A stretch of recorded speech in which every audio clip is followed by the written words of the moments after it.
seja bem-vindo a mais um episódio do podcast Claro como Água, da iniciativa Vimeiro Explica, em parceria com o Observador, e hoje vamos falar sobre gravidez e a importância da água nesta fase da vida da mulher. Para isso, hoje contamos com a participação da ginecologista e obstetra doutora Rubina Mendonça. Muito bem-vinda à Rádio Observador, doutora. Muito obrigada pelo vosso convite. Ora, sabemos que durante a gravidez ocorrem no corpo inúmeras transformações e adaptações que visam o desenvolvimento do feto. Uma dessas alterações relaciona-se precisamente com o aumento do volume hídrico corporal, que aumenta de 6 para 8 litros nas mulheres grávidas saudáveis. Não é assim? É verdade. De facto, os ajustamentos fisiológicos necessários ao normal desenvolvimento da gravidez são feitos, por um lado, por ação hormonal. A progesterona é a grande hormona da gravidez responsável pela primeira retenção de água, e depois, com a necessidade e o desenvolvimento da placenta, mais necessidades do feto, do oxigênio, de nutrientes. Portanto, precisamos mais volume para que haja uma maior entrega, então, desses nutrientes e oxigênio ao feto. Portanto, e é deste aumento destas necessidades que se desenvolve o aumento do volume da circulação e, portanto, há mais plasma sanguíneo, e até pode acontecer uma coisa que nós chamamos a anemia fisiológica, pela diluição, portanto, devido ao aumento da retenção hídrica. Portanto, esta distribuição sanguínea aumentada é fundamental para o bom funcionamento do fluxo entre o útero e a placenta e, portanto, na entrega do oxigênio e dos nutrientes que o bebê precisa para se desenvolver. Por outro lado, precisamos também de formação de líquido amniótico. O líquido amniótico é essencialmente constituído por água e é o meio onde o bebê se vai desenvolver, amadurecer e portanto, é essencial à vida fetal. Portanto, daí as razões e também as funções deste aumento do volume de água corporal na mulher. Dado este aumento considerável do volume de água corporal, é notória a importância de uma correta hidratação. De que forma é que uma boa hidratação pode contribuir para a diminuição de complicações mais frequentes na gravidez, e qual a quantidade de água que a mulher grávida deve ingerir por dia? Que é sempre este enigma, não é? Ok, de facto a mulher precisa de mais água pela sua necessidade de demanda, e por outro lado ela própria também tem aumento das perdas de água pelo seu volume, pelo aumento da sua temperatura, e portanto vai precisar de maior quantidade de água do que um adulto não grávido, sobretudo se estiver sujeita a aumento da temperatura, em situações de diarreia, de vómitos, que são muitas vezes frequentes na gravidez. Nisso. Não é só o calor, ou seja, não é só engravidar no verão. É também a diarreia. Passamos sempre pelo verão. Exatamente. Pronto. Portanto, nestas situações, a grávida vai realmente precisar de maior quantidade para assegurar a boa função. Portanto, numa situação normal, nós vamos precisar de mais água também para o rim, e, portanto, essa é uma das outras complicações que a grávida tem mais risco, que é o de infecções urinárias. Que são muito perigosas durante a gravidez, não é? É verdade, pode aumentar o risco de contratilidade uterina e de parto prematuro, e, portanto, numa situação de verão, de calor, precisamos de uma ingestão de água superior. Portanto, eu costumo dizer às minhas grávidas que a quantidade de água suficiente é aquela que a urina fica clarinha. Portanto, é importante olhar para a urina e perceber se a urina é muito concentrada, porque num dia de calor 3 litros de água pode não ser suficiente se estivermos também expostas ao calor. Portanto, nesse caso é muito importante beber água. Por outro lado, as infecções urinárias devido à estagnação urinária promovida pelo próprio útero gravídico, que impede que a urina saia mais facilmente, fica retida e aumenta o risco de infecção urinária. Portanto, beber muita água para que este fluxo seja o mais natural possível. Outra das complicações que as senhoras se queixam muito na gravidez tem a ver com as alterações da motilidade intestinal, normalmente a prisão do ventre, e, portanto, a água vai ser aqui muito importante para a boa função intestinal. Para equilibrar um bocadinho, não é? Exatamente, para além da boa ingestão alimentar, com muitas fibras. Portanto, aumentar também o consumo de água para o funcionamento intestinal ideal. E temos aquela ideia de que as grávidas que sentem mais necessidade de ir à casa de banho, mas isso também tem a ver com os pontapés do bebé ali na bexiga, certo? Sim, e depois... eu ando a sentir isso, por isso é que E depois pergunto. de uma determinada fase e de peso, o bebê faz peso sobre a bexiga e aumenta realmente a necessidade da frequência urinária. Mas isso, não deixar de beber água. Não deixar Que de beber isso, água. exatamente, não seja impeditivo. E há vantagens, tanto para a grávida como para o bebê, na escolha de uma água mineralizada durante esta fase? Quais são as vantagens? Muito bem, a água mineralizada é considerada um produto alimentar, está rigorosamente controlada e, portanto, não temos aqui riscos de intoxicações, é pouco tratada, portanto, não há tratamentos químicos, que é algo que também é importante, e, portanto, estão garantidos ali qualidades e é considerado um produto com segurança alimentar. E está tudo no rótulo também, não é? Exatamente, o rótulo está ali. Portanto, dos minerais essenciais à gravidez, eu destacaria o magnésio, o cálcio, o potássio. Também precisamos de sódio, não numa quantidade muito elevada, mas para o bom funcionamento do organismo, da mãe, desta unidade uteroplacentar, precisamos destes minerais, estes micronutrientes em equilíbrio. E uma mulher grávida também perde mais água? É verdade, a sua temperatura corporal também Como aumenta, ok. e portanto por ação da progesterona. Por outro lado, há uma hiperventilação natural Sim. e isso vamos acabar por perder também através da respiração um pouco mais de água. Ai, eu sinto isso quando subo um bocadinho escadas. Exatamente, o débito cardíaco Sim. está também aumentado na gravidez para fazer chegar maior quantidade de sangue à placenta e portanto qualquer movimento é sentido com um grande cansaço. Sim, sinto isso tudo.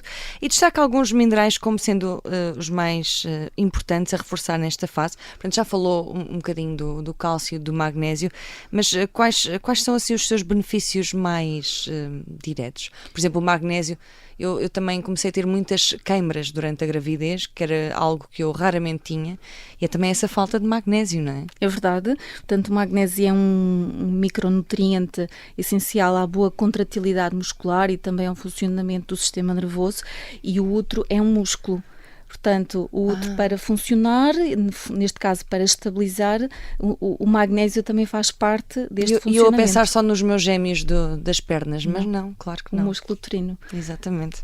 O cálcio é outro também, e o cálcio também tem aqui uma função também da prevenção de complicações hipertensivas, portanto o fundamento também da suplementação da grávida com cálcio não tem a ver apenas só com o metabolismo ósseo, do desenvolvimento ósseo do bebê e da vitamina D, mas também com esta redução do risco de complicações hipertensivas na grávida. E bebendo água é sempre uma boa água mineral, é sempre uma forma de equilibrar estes nutrientes. Sim. E então, falou também do bicarbonato de sódio, a mais também pode ser problemático, não é? Exatamente, porque nós também não precisamos de demasiados íons e demasiados micronutrientes. Portanto, o rim está em grande demanda, aumentamos o fluxo da placenta e também aumentamos o excesso de metabolitos, portanto, produtos para degradar através do rim, e, portanto, estamos a aumentar a pressão sobre o rim materno. Portanto, também não queremos demasiado sódio, porque o demasiado sódio faz reter mais água e, portanto, temos que escolher idealmente comidas não muito salgadas, optar por... E é isso, e beber água, não é? E beber água. E agora falando da amamentação, admito que seja igualmente importante reforçar o consumo de água nesta fase, estou certa, claro. Por que razão é importante fazê-lo? A água é o principal constituinte do leite materno e, portanto, é naquela água que se vão diluir os nutrientes que o bebê precisa, a glicose e, portanto, as proteínas, as imunoglobulinas, a proteção, as defesas que a mãe vai passar para o bebê. Claro que ao longo da amamentação o leite muda, portanto, o primeiro leite é um leite diferente do leite do bebê com 15 dias de vida, portanto há uma adaptação fisiológica às necessidades do bebê e do tempo que o bebê tem. Eu por acaso recentemente vi um estudo de que de facto o leite da mãe para um filho e para o outro muda, ou seja, o leite materno é mesmo específico para aquela fase, para aquele bebê. isso é extraordinário. E conforme aquilo que a mãe ingere na sua alimentação. Okay, claro. Ou seja, convém que seja com muita água, não é? Sim, muita água. E às vezes pode ser problemático consumir água da torneira, mas a mineral assegura um bocadinho a qualidade, não é? Vai ser mais segura. Os minerais, lá exatamente. Está. Devemos também na fase da amamentação optar então pelo consumo de água mineralizada, por essa razão mesmo, não é? Pelos minerais, e quais são aqueles mais importantes durante esta fase da amamentação? Portanto, aqueles que nós falamos há pouco, o cálcio e o magnésio vão lá estar também. Aqui vão entrar também compostos como o ferro, portanto o ferro também vai ser transmitido através do leite materno para o bebê. E em ambas as fases falamos de necessidades hídricas consideráveis, por exemplo, 3 litros na gravidez e mais 800 mililitros quando a amamentar. Estes números podem assustar quem tem dificuldade em cumprir com as doses diárias recomendadas. Há estratégias que possa partilhar aqui connosco para ajudar a atingir esta necessidade diária de água? Eu acho que aquela garrafinha de água que se leva para o trabalho, com há umas garrafas agora que até têm medidas especificamente. Até mensagens de motivação e tudo. Exatamente. Keep going. Exatamente, portanto essas marcas são muito interessantes.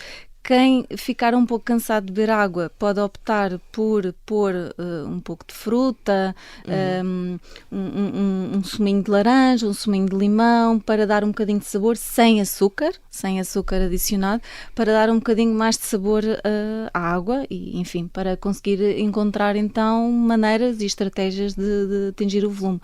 Penso que até existem aplicações que nos lembram de beber água. Eu diria que de 2 em 2 horas beber cerca de 200 mililitros de água, portanto também não é só um golinho. É a fase em que a grávida se calhar se levanta da secretária, as grávidas mais sedentárias vão à casa de banho, bebem os 200 mililitros e depois voltam à secretária, até para prevenir também a insuficiência venosa na gravidez. Portanto, fazer um bocadinho de circulação e pronto, e voltar ao trabalho, porque de facto a gravidez não é doença. Não é doença, de facto, e convém sempre andar um bocadinho, não é? Sem dúvida. Mesmo com falta de ferro. Pois, custa mais. É provável. Mas é continuarmos sempre a beber. Diria que 2 litros de água é o suficiente para uma pessoa que pese 66 quilos. 2 litros de água, depende da atividade da pessoa. Pois, claro. Portanto, se nós tivermos uma atividade física e em condições de temperatura mais elevada, vamos ter mais perdas e, portanto, vamos precisar de mais. Portanto, aqui as necessidades devem ser adaptadas à nossa atividade, à nossa condição também de doença ou de saúde. E a água também pode ajudar, por exemplo, às vezes na indisposição. Por exemplo, às vezes a própria glicose é processada de forma diferente, parece-me, na gravidez, não é? Por isso é que é muito normal haver diabetes estacional. O consumo de água pode também equilibrar de alguma forma esta vontade de comer doces e de consumir, fazer aquelas, cometer aqueles excessos. É verdade, às vezes nós não distinguimos o que é sede e o que é fome. E, portanto, curioso. Entre na dúvida da sede e da fome, às vezes comemos. Sim. Mas se optarmos por beber um copo de água, provavelmente vamos controlar os tais sensores de necessidade e se calhar não vamos comer algo tão calórico, tão doce, tão salgado, se previamente bebermos um bom copo de água. E claro, uma sopa, a sopa também tem muita água, há frutas que também têm muita água, por exemplo a melancia, a meloa, portanto também não podemos exagerar por causa do açúcar, não é? que as frutas contêm, mas de uma maneira geral também optar por esses alimentos que não é só água de copo, mas também a água na confecção dos alimentos. Portanto, agora, sempre que uma pessoa tiver um desejo de comer assim um chocolate ou um gelado, se calhar beber um copo de água primeiro, de água mineral, eu penso que já seja, agora, não é? Eu penso que seja uma boa É uma dica. boa solução.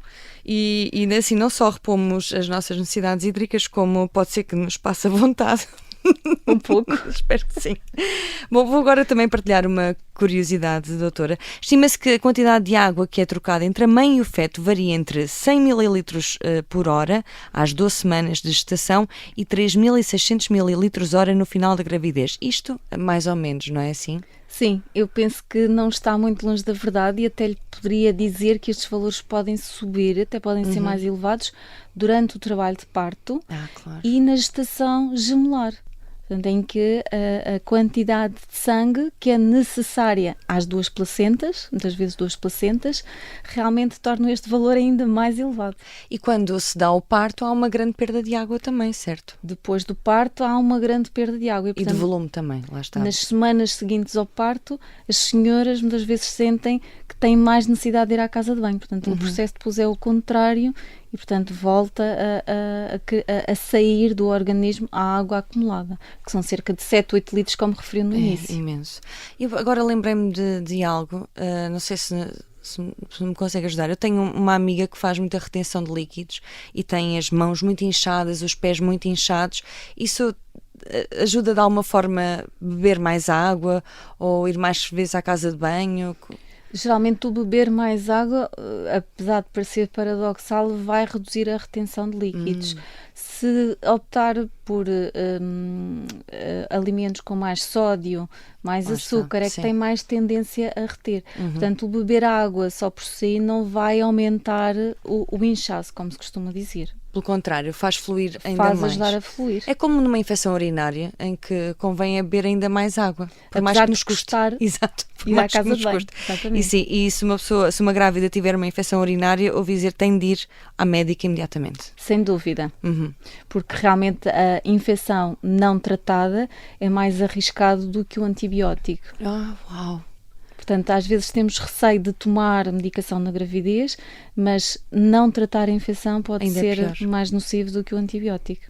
Muito obrigada, doutora Rubina Mendonça. Foi um gosto tê-la aqui connosco na Rádio Observador e explicar o quão importante é a água na nossa vida, no começo de uma outra vida, dentro de nós, neste caso, e para sempre. Isto é um casamento com a água, não é?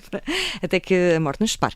Este foi o último episódio desta temporada de Claro Como Água. Eu despeço-me por aqui também, porque estou grávida, lá está, e vou ter a minha bebé dentro de poucos meses. Ajudou-me imenso a falar consigo, doutora. Obrigada.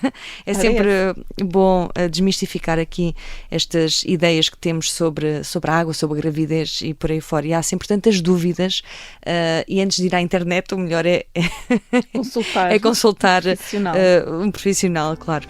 A segunda temporada estreia em breve e segue com a Maria João Simões. Já sabe que pode acompanhar todos os episódios do podcast Claro Como Água em observador.pt e também nas plataformas digitais. Entretanto, não se esqueça, o mais importante é hidratar-se, beber água, de preferência mineral, todos os dias, em quantidade e também de qualidade. Obrigada, doutora. Obrigada, foi um gosto. Olá Rita e ouvintes da Rádio Observador. Tem sido muito bom acompanhar as conversas desta primeira temporada que chega hoje ao fim, mas a verdade é que ainda há muito mais para aprender sobre os benefícios do consumo de água mineralizada. E por isso, e pelas melhores razões do mundo, a nossa Rita vai ser mãe, estarei eu na segunda temporada deste podcast para, juntamente com diferentes especialistas, falar sobre o que realmente importa na água que bebemos e de que forma a sua composição impacta a nossa saúde. Regressamos por isso no dia 22 de outubro e contamos consigo. Até lá, acompanhe o projeto em observador.pt.